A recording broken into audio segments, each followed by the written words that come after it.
Buenas tardes a todos. Estamos nuevamente reunidos en una de las sesiones de Nefroperenal mensual y en el día de hoy el anfitrión es el Hospital General de Alicante y dejo paso a Laia y María Pilar, que nos presentarán un caso muy interesante. Fiebre a estudio, pensar más allá de lo evidente. Muchas gracias.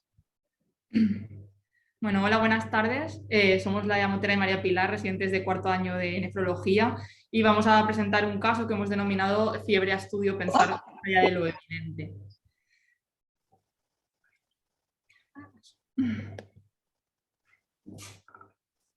Vale, ahora.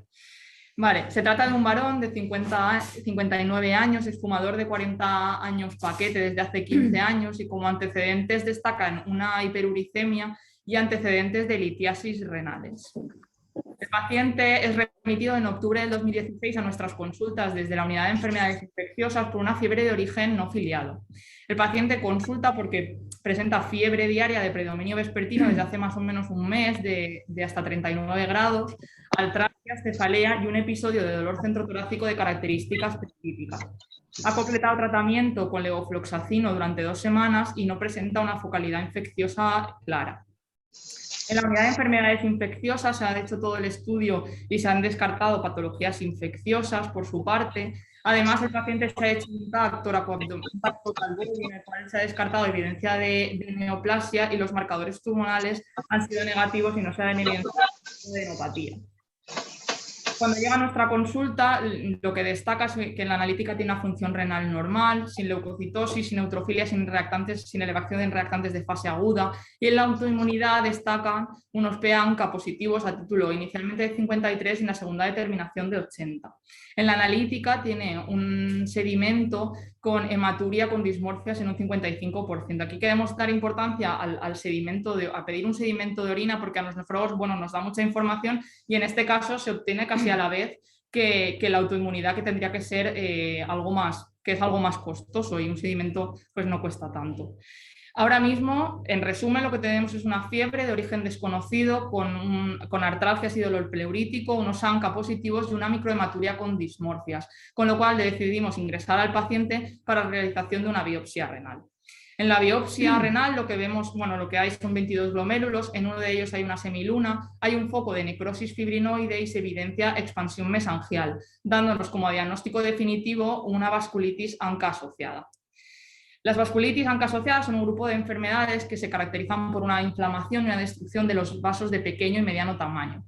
Los fenotipos de presentación pueden ser diferentes, se puede presentar como una polangitis microscópica, con una polangitis con granulomatosis eosinofílica o como una vasculitis limitada al riñón.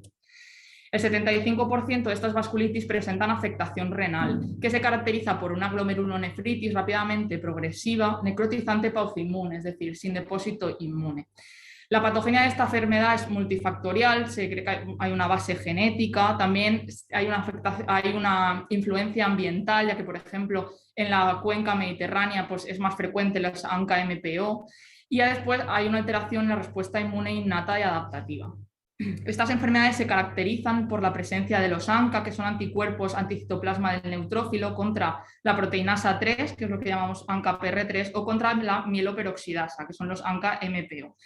Hay un pequeño porcentaje que puede ser negativas. En condiciones normales, los PR3 y MPO se encuentran en los gránulos primarios del neutrófilo y cuando se degranulan estos se liberan y se eliminan por inhibidores específicos rápidamente. Se cree que pueden haber situaciones en las cuales la exposición de PR3 y MPO se encuentre prolongada, por ejemplo, por un fallo en su eliminación y el sistema inmune pierde la tolerabilidad a este PR3 y MPO, creándose los anticuerpos contra ellos. Ante una clínica compatible con vasculitis, con unos ANCA positivos y una afectación renal, como en este caso la micromaturia, siempre se debe plantear la realización de una biopsia renal sin retrasar el inicio del tratamiento, porque es muy importante, nos va a dar mucha información para el diagnóstico, para el tratamiento y para el pronóstico de la enfermedad. En la fisiopatología de esta enfermedad, de las vasculitis ANCA asociadas, los neutrófilos juegan un papel fundamental. Como hemos dicho, hay una pérdida de tolerancia a estas partículas, estos PR3 y MPO de los neutrófilos y se crean anticuerpos contra los mismos.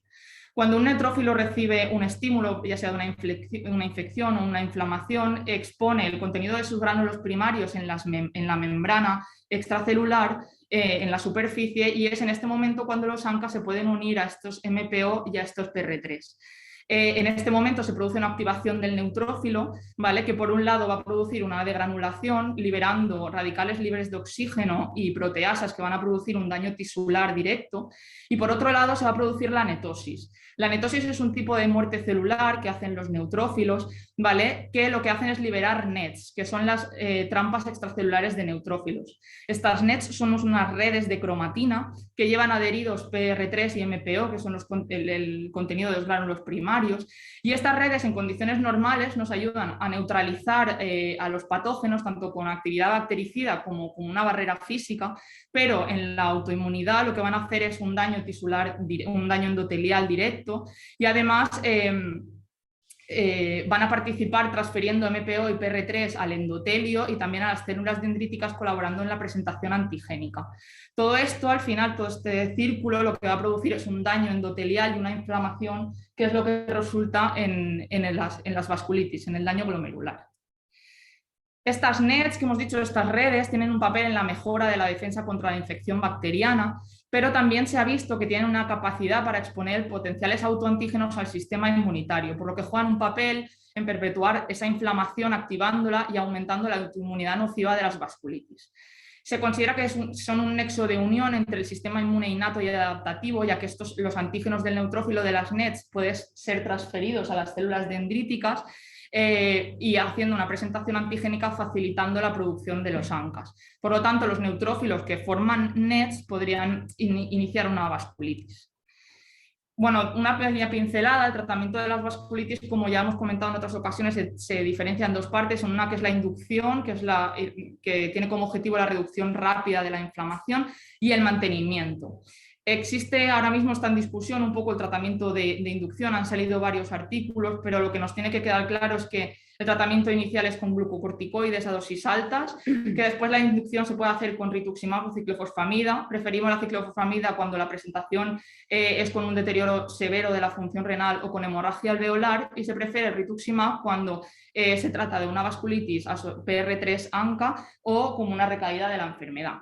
El recambio plasmático, bueno, está un poco en discusión, pero siempre hay que plantearlo cuando el paciente se presenta con un deterioro de función, un deterioro de función renal muy importante o con hemorragia alveolar. Y el micofenolato se debe plantear solo como terapia de inducción en aquellos con presentación de enfermedad leve. El tratamiento de mantenimiento se hace como primera opción con rituximab, como segunda opción con azatioprina, y como tercera opción se podría plantear el micofenolato si no hay respuesta a las anteriores. Volviendo un poco al caso de nuestro paciente, cuando ya tenemos el diagnóstico de vasculitis ANCA-MPO, iniciamos tratamiento de inducción con prednisona oral, 1 miligramo kilo de peso, y posteriormente con ciclofosfamida en pauta Eurolupus. En diciembre del 2016 iniciamos el tratamiento de mantenimiento. Iniciamos primero con azatioprina, que el paciente debe suspender porque tiene una reacción cutánea, y por intolerancia pasamos a Mifortic en mayo del 2017. Posteriormente el Mifortic se tiene que suspender por intolerancia digestiva, y en junio se inicia con tratamiento de mantenimiento con rituximab. Hasta este momento el paciente persiste más o menos estable. En mayo tiene un episodio de astenia con pérdida de peso y una elevación de los ANCA-MPO a título de 190 con micromaturia. Se pone una tercera dosis de rituximab, y en mayo de 2019, estando asintomático pero con una elevación de los ANCA-MPO y con micromaturia, se pone la cuarta dosis de rituximab. Y ahora vamos a ver un poco más de cerca el 2020 y el 2021. Bueno, en agosto del 2020 presenta un brote con astenia, fiebre, dolor torácico. La analítica presenta una microhematuria con dismorfias y una elevación de ANCA-MPO. Ante la sospecha del brote se inicia metilprednisolona 80 miligramos y se administra la quinta dosis de rituximab. Y al alta se va con pauta descendente, prednisona 60 en pauta descendente. Sin embargo, reingresa a las 48 horas por reaparición de la clínica, fiebre, astenia, dolor torácico, que se achaca a una bajada muy rápida de los corticoides. Entonces se aumenta a prednisona 80. En noviembre de ese mismo año, de nuevo presenta un brote con fiebre, astenia, dolor torácico. En la analítica presenta microhematuria y una elevación ligera de los ANCA-MPO. Se inician pulsos de metilprednisolona, 250 miligramos durante 3 días y al alta se va con prednisona oral en descenso progresivo y micofenolato. En enero del 2021, de nuevo presenta fiebre, malestar general, artromialgias, pleuropericarditis y la analítica, aunque presenta esa microhematuria mantenida, la elevación de ANCAS es muy leve, tan solo a título de 17. Se pone tratamiento con prednisona y rituximab. Tenemos un paciente en el que tenemos fiebre recurrente, serositis de repetición y en este último caso con unos ANCAS normales, por lo que se presenta al paciente en el comité de nefroreumatología y se decide solicitar el estudio de fiebres, el estudio genético de fiebres recurrentes. Y sale que este paciente es portador heterocigoto del gen MFV de la fiebre mediterránea familiar. En marzo es cuando tenemos este diagnóstico de fiebre mediterránea familiar y se inicia tratamiento con micofenolato, colchicina y prednisona a dosis bajas. En abril y mayo hace nuevos brotes de fiebre mediterránea familiar con dolor torácico y elevación de reactantes de fase aguda que se tratan con prednisona y colchicina. En julio se inicia tratamiento con anakinra, que es un antagonista de la IL-1, que más adelante hablaremos de ello. Y finalmente en agosto se decide la suspensión del rituximab por el buen control de la vasculitis, ya que no ha vuelto a hacer ningún brote de vasculitis. La fiebre mediterránea familiar es un trastorno autoinflamatorio hereditario que se caracteriza por episodios de fiebre que duran de 2 a 3 días y se acompañan de pleuritis, pericarditis, dolor abdominal y artralgias. Analíticamente encontramos una leucocitosis con elevación de reactantes de fase aguda y en el líquido articular se puede ver también una leucocitosis con neutrofilia. La inflamación persistente que provoca esta entidad puede dar lugar a amiloidosis secundaria, que es la forma habitual en la que los nefrólogos podemos ver a estos pacientes cuando nos los remiten por proteinuria o síndrome nefrótico agudo. Aunque en teoría no hay nada que desencadene las crisis, sí que se ha visto que ciertos factores ambientales y estresantes, como el ejercicio intenso, estrés emocional, infecciones intercurrentes, pueden desencadenar las crisis. Es la enfermedad autoinflamatoria hereditaria más frecuente y se produce por mutaciones en el gen MEFV ubicado en el cromosoma 16. Codifica para la proteína pirina, dando lugar a una ganancia de función, que de esto también lo comentaremos más adelante. Es una herencia autosómica recesiva, aunque hasta el 30% de los pacientes tienen una única variante patogénica, por lo que nos plantea la duda si también habría variantes que se hereden como una herencia autosómica dominante. Del 10 al 20% de los pacientes que cumplen criterios diagnósticos de fiebre mediterránea familiar no tienen mutaciones en este gen, por lo que aquí también nos surge la duda si se trata de una enfermedad similar a la fiebre mediterránea familiar o a una verdadera fiebre mediterránea familiar con variaciones genéticas que todavía no han sido identificadas. El fenotipo va a depender de la variante. La variante M694V es la más común, la más penetrante y la que causa enfermedad más grave y, sin embargo, en individuos heterocigotos tiende a ser más leve, con una respuesta más favorable y un menor riesgo de complicaciones.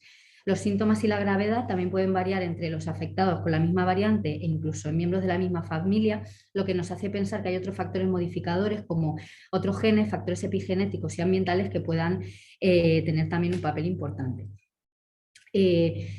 Voy a intentar explicar el mecanismo fisiopatológico de una manera más o menos sencilla.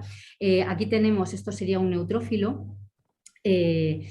Y como hemos dicho, en esta enfermedad lo que se produce es una mutación en la proteína pirina que forma parte del inflamasoma de la pirina. No sé si podéis verlo. Esto sería un inflamasoma, que es un conjunto de proteínas citoplasmáticas cuya activación da lugar a la activación de a una respuesta inflamatoria, ¿vale? En el caso de la pirina mutada, que da lugar a una ganancia de función, este inflamasoma está hiperactivado, lo que da lugar a una respuesta inflamatoria exagerada a través de la producción incontrolada de IL-1 y otros mediadores inflamatorios que aumentan mucho la quimiotaxis y la neutrofilia, desencadenando el ataque.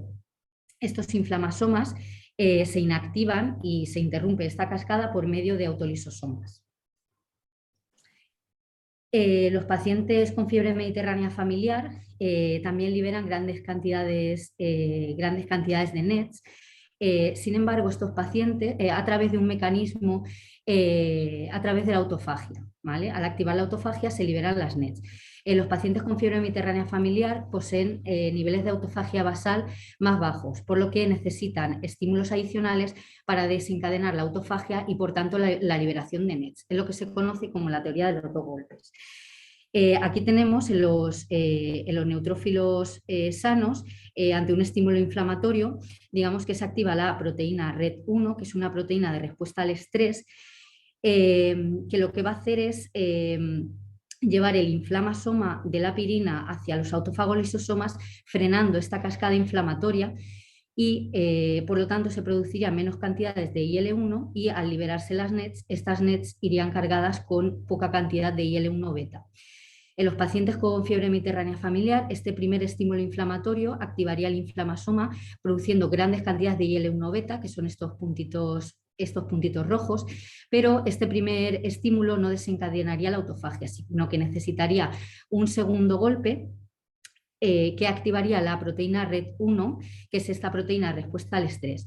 La pirina, el inflamasoma de la pirina mutada no puede incorporarse a este autofagolisosoma, por lo tanto no puede inactivarse y no puede frenarse esta cascada, por lo que se produce grandes cantidades de IL-1 y al liberarse las NETs van cargadas con grandes cantidades de IL-1 y esto sería el ataque. En cuanto al tratamiento, el objetivo se trata de prevenir los ataques agudos y minimizar la inflamación subclínica en los ataques, entre los ataques que daría lugar a la amiloidosis. La colchicina es el tratamiento de primera línea que debe ponerse a todos los pacientes, iniciarlo lo antes posible y mantener de manera indefinida, ya que va a disminuir la frecuencia de los ataques y previene de la amiloidosis. En el mecanismo afecta la motilidad de los neutrófilos, que como hemos visto son los protagonistas de la fisiopatología de esta enfermedad, y además parece ser que también inhibe los microtúbulos que participan en el ensamblaje del inflamasoma. El 5% de los pacientes no van a responder a la colchicina y entre un 2 y un 5 no van a tolerar el fármaco por los efectos secundarios gastrointestinales. En este caso pasaríamos al tratamiento de segunda línea, que sería la inhibición de la IL-1. Aquí tenemos disponibles 3 fármacos, el canakinumab, anakinra y rilonacept. En caso de que tengamos que administrar estos fármacos, también habría que administrar de manera concomitante la colchicina a una dosis tolerable para prevenir la amiloidosis, para prevenir esta inflamación subclínica entre los ataques.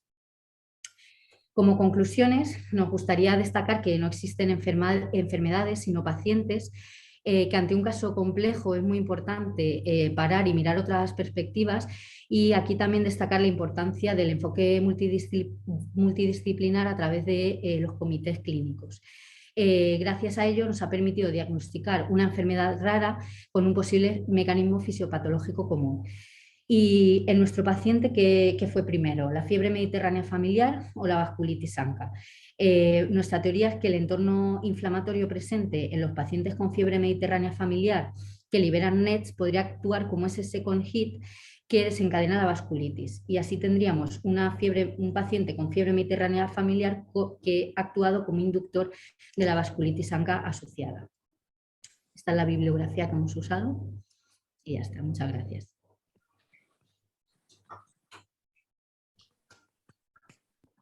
Buenas, perfecta. Muchas gracias por el caso. Realmente muy ilustrativo y vamos, siempre aprendemos algo porque los casos son muy peculiares. Si quieres hablamos ya lo que es un turno de preguntas a todos los demás. mientras tanto, yo puedo hacer una pregunta que es, imagino una vez realizado lo que es el diagnóstico, sí que se ha procedido a hacer un poco de revisar la historia familiar de este paciente, ¿no? Si había más familiares afectados o... Pues la verdad es que este paciente, una vez que se diagnostica esto, nosotros desde la fiebre mediterránea familiar, nosotros lo vemos, creo, una vez más en las consultas y realmente al poner el tratamiento con anakinra es que la vasculitis queda totalmente controlada y suspendemos tratamiento con rituximab y ahora mismo lo están siguiendo en reuma. Entonces supongo que por su parte, sí que habrán hecho estudio genético de los familiares, pero la verdad es que nosotros ya en consultas no lo seguimos, entonces no sabemos muy bien cómo ha salido el resultado genético de los familiares. Al frenar ese estímulo inflamatorio y controlar la fiebre mediterránea familiar, no ha vuelto a hacer ningún brote de vasculitis. Y hago otra pregunta mientras los demás se preparan. Y por si acaso se volvió a revisar la biopsia renal, si había unos hallazgos de depósitos de amiloides en la pieza. Sí, se revisó, pero no tenía depósito de amiloide. No, se vio lo que hemos dicho en la biopsia, no se vio depósito. Gracias.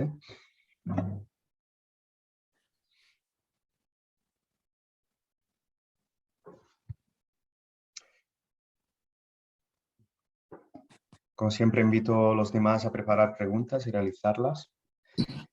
Hola, Moncho desde el clínico, tengo una preguntita. Me ha llamado la atención un poco, no sé si me escucháis, Sí. cómo es el tema de la vasculitis, ¿no? Cómo evoluciona además la vasculitis, pero al mismo tiempo no hay en teoría mucha afectación renal más allá de una microhematuria, ¿no? Y aparte también el tema de que una MPO, para ser una MPO desde el principio, que también sorprende, ¿no? Cómo se comporta de mal con todos los brotes cuando las MPO en teoría suelen dar mucha menos clínica, un único brote y después las recaídas son mucho menos frecuentes. ¿Esta poca afectación renal, habéis pensado alguna cosa de por qué puede haber sido o cómo lo planteáis? Porque yo creo que realmente parte de lo que interpretamos como brotes de las vasculitis realmente son brotes de fiebre mediterránea familiar, que ahí está jugando un papel también muy importante. Entonces realmente puede ser, sí que tiene esa elevación de ANCAS, o sea que sí que puede tener parte, yo creo, de vasculitis, pero realmente yo creo que lo que realmente va mal es que los brotes son de fiebre mediterránea familiar, que sí que puede actuar, como hemos dicho, como ese second hit que induce la vasculitis, pero su principal problema es que tenía una fiebre mediterránea que no hemos diagnosticado, o sea, que no estábamos diagnosticando. Entonces, por eso yo creo que la evolución es tan mala que a pesar de todos los tratamientos que ponemos, que además se ponen muchos tratamientos, la vasculitis no va bien. No ha ido bien, es que yo creo que hasta realmente, que no lo hemos frenado. Y hasta que se pone la anakinra, que es realmente lo que frena la fiebre mediterránea, ahí ya deja de... la vasculitis se controla totalmente. Y después también teniendo un poco en cuenta el caso en sí, sin tener en cuenta, perdón, que al final ha sido una fiebre mediterránea familiar, respecto al tratamiento de inducción, ¿nos planteaste en su momento micofenolato de entrada ante la poca afectación? O después la ciclofosfamida, por ejemplo, ¿por qué la pauta Eurolupus y no la pauta del Ciclops o del ensayo este? Pues porque realmente a nivel del riñón en la biopsia es que hay muy poca afectación renal, como tú bien has dicho. Entonces, por eso se plantea el ciclofosfamida en pauta Eurolupus. Realmente tampoco se ponen pulsos de corticoides de inicio, como hemos dicho, que normalmente se ponen pulsos de corticoides, después se baja miligramo kilo. En este paciente empezamos con miligramo kilo porque realmente la afectación renal que vemos no es muy grave. Hay realmente un foco de necrosis fibrinoide, una semiluna y un poco de expansión mesangial. Entonces, por eso empezamos con el miligramo, con miligramo kilo de corticoides y con la pauta ciclofosfamida de Eurolupus, que es un poco más floja.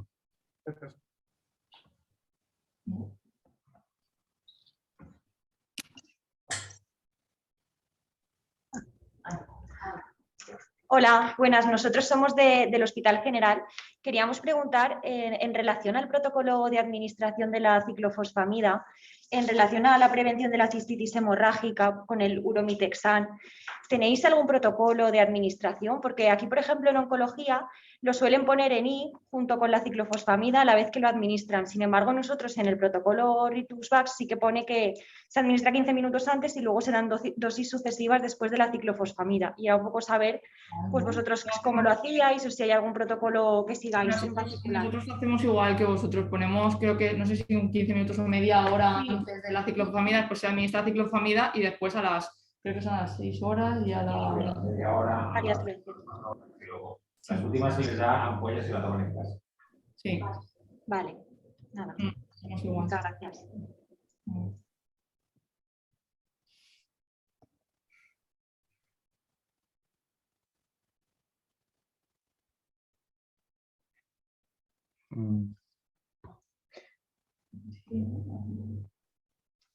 Vale, yo también hago una última pregunta y me gustaría, vale, está claro que ya el paciente, el seguimiento lo va a hacer reumatología, por lo cual la pregunta que voy a hacer a lo mejor es difícil de contestar, pero en el caso de la fiebre mediterránea familiar, ¿se llega a plantear suspender el tratamiento y eventualmente simplemente retratar los brotes si vuelven a presentarse, o el paciente, la idea es que se llevará el tratamiento de por vida ahora? El anakinra lo tiene pautado solo para los brotes. Lo que se lleva de mantenimiento es la colchicina para, como hemos comentado, para prevenir esa inflamación subclínica entre los brotes y prevenir la amiloidosis. Y el anakinra ahora lo lleva solo para los brotes.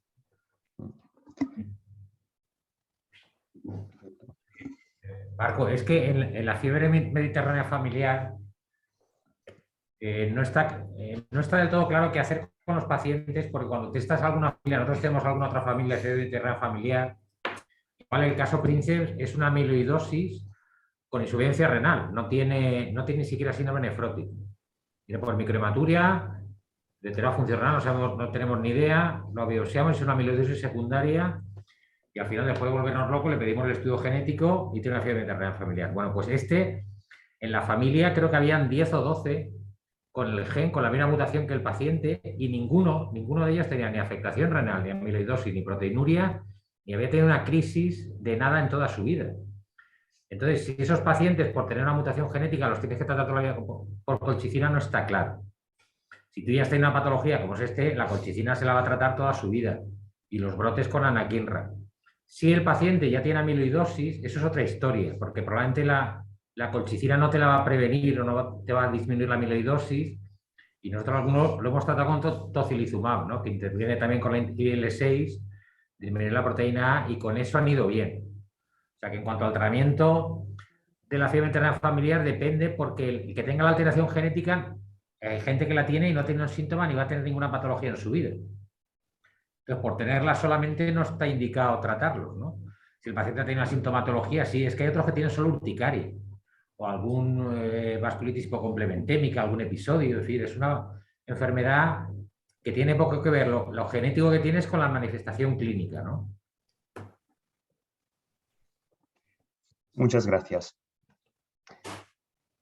Perfecto, si no hay más preguntas, agradeceros muchísimo, porque el caso efectivamente también creo que os ha obligado a una revisión amplia de dos enfermedades con una fisiopatología complicada, por lo cual muchas gracias. Y como siempre os invito al próximo nefroveterinario, al próximo... Marco, como conclusión final, digo por si no los tenéis, igual que existen comités para un montón de cosas, onconefrología, yo creo que para autoinmunidad es fundamental tener comités clínicos también, los cuales discutir con gente que sepa de esto para tomar decisiones. De hecho, nosotros las vasculitis, lupus y todo eso los tomamos en conjunto con reumatología, o también tenemos un comité de autoinmunes un poco más amplio con neumo y medicina interna en pacientes de estos complejos. Y la verdad es que yo creo que es bueno para el paciente y bueno para nosotros, que todos aprendemos. Invitaros, si no los tenéis, a formarlos. Totalmente de acuerdo, totalmente de acuerdo. Muchas gracias.